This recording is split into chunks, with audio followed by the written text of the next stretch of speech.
நீங்கள் ஒரு ஃபியூ இயர்ஸ்க்கு முன்னாடி வந்து சொல்லியிருந்தீங்க இந்த மாதிரி எனக்கு ப்ராஜெக்ட்ஸுக்கு நடுவில் வந்து கொஞ்சம் ஸ்பேசிங் பண்ணணும் so that I can write அப்படின்ற மாதிரி சொல்லிட்டு இப்போ நீங்கள் அடிஷ்னலாக வந்து ஆக்டிங்கும் பண்ணுறீங்க. So doesn't that defeat the purpose? இல்லைங்க, அப்படி பார்த்தா I can take lot of breaks.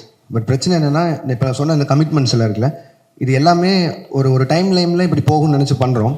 அது நடக்காமல் போகும்போது நம்மளுக்காக வெயிட் பண்ணுற ஹீரோஸ் இருக்காங்க, நமக்காக வெயிட் பண்ணுற ப்ரொடியூசர்ஸ் ஆகிடுறாங்க. ஸோ அதில் நிறைய அவங்களோட ஃபண்ட்ஸ் இன்வால்வ் ஆகுது. ஸோ என்னோட பிரேக்ஸ் வந்து அதில் அப்படி ஆகாது. அண்ட் இது நான் மெயினாக பண்ணணும்னு நினச்சது காரணம் என்னென்னா, ஆஃப்டர் கூலி ஐ நோ ஐ டேக் ஒரு 7-8 months பிரேக்குன்னு சொல்லி.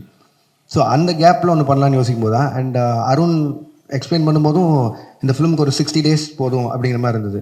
ஸோ அதனால் என்னால் ஈஸியாக பண்ணிட முடியும். எதிர் வேறு எங்காவது ஒரு வெக்கேஷன் போகிறதுக்கு பதிலாக இதில் போனால் கொஞ்சம் அப்சர்வ் பண்ணலாம், கற்றுக்கலாங்கிற ஒரு பாயிண்ட் தான். பட் இப்போ நம்ம ஏற்கனவே எழுதி வச்சிருந்த கதைனா அவ்வளோ ஒர்க் பண்ண தேவையில்லை. ஐ மீன் மற்ற இப்போதைக்கு அதை எவ்வளோ தூரம் கான்டெம்பரரி அடாப்ட் பண்ண முடியுமோ அதுக்கு மட்டும் பண்ணிட்டு போயிடலாம். புதுசாக போய் ஃப்ரெஷ்ஷாக ஒரு கதை எழுதணுன்னா பிரச்சனை தான்.